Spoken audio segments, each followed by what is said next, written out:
Today, Maria Montessori's self-directed, hands-on schooling method for children is well known across the world. But there's a more recent addition to this educational approach focused on learning the faith that isn't so well known.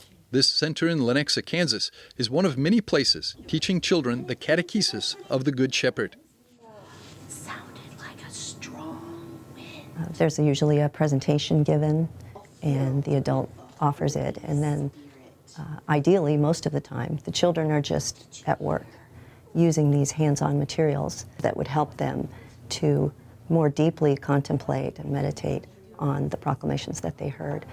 Montessori believed that the hand was the organ of the mind, right? So children learn by using their hands, and so these materials that we have in the atrium are specifically designed to help the children focus more deeply on the Bible or the liturgy proclaimed that day in the session. I think a lot of times we think of children as empty vessels that we need to dump information into because we're the adults and we have that information. But Montessori said, no, it's very much a collaborative thing, that you help the child become who they need to be, and the child helps you to become a better human person. Classes are divided into so-called atria, catering to 3 different age ranges, 3 to 6, 6 to 9, and 9 to 12. Diane Olson has trained more than 1,000 catechists of the Good Shepherd at this facility, supported by Lenexa's Holy Trinity Catholic Parish. We very much transmit it to new catechists face-to-face. So it's, I think, maybe a little harder to access, but once you do, the network grows, and parents tell other parents, catechists tell other catechists, and once people see it, they seem to recognize its goodness, and then they start to spread the word to more and more people. This is Mary's Catholic Montessori Training Center in Santa Maria Montessori School in Eudora, Kansas.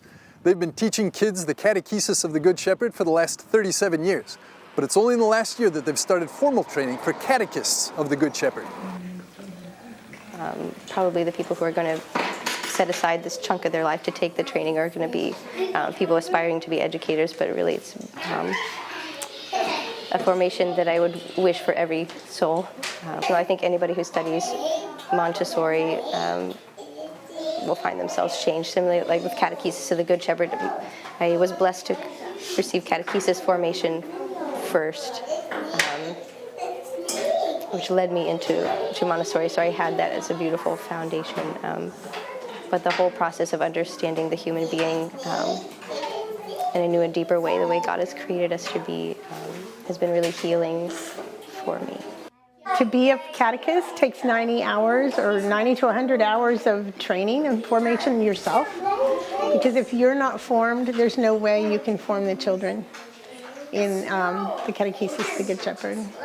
I'm also a formation leader in the catechesis, so people that come for level 1, for the youngest children, come back for 6 to 9 and 9 to 12, because they themselves are so deeply transformed by the method. Holy Spirit's bringing up pieces of it all over the country, so hopefully we're just one piece in a big work that God's bringing about.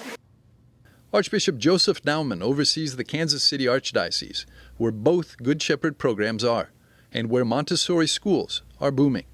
He's convinced that the Good Shepherd method is an effective way for kids not only to learn the faith, but to keep it for life. I think it's an excellent method and an extraordinary way of teaching small children and even older children about the liturgy and about the truths of our faith. I think, first of all, with the adults that become the teachers, because they go through a very intensive formation themselves.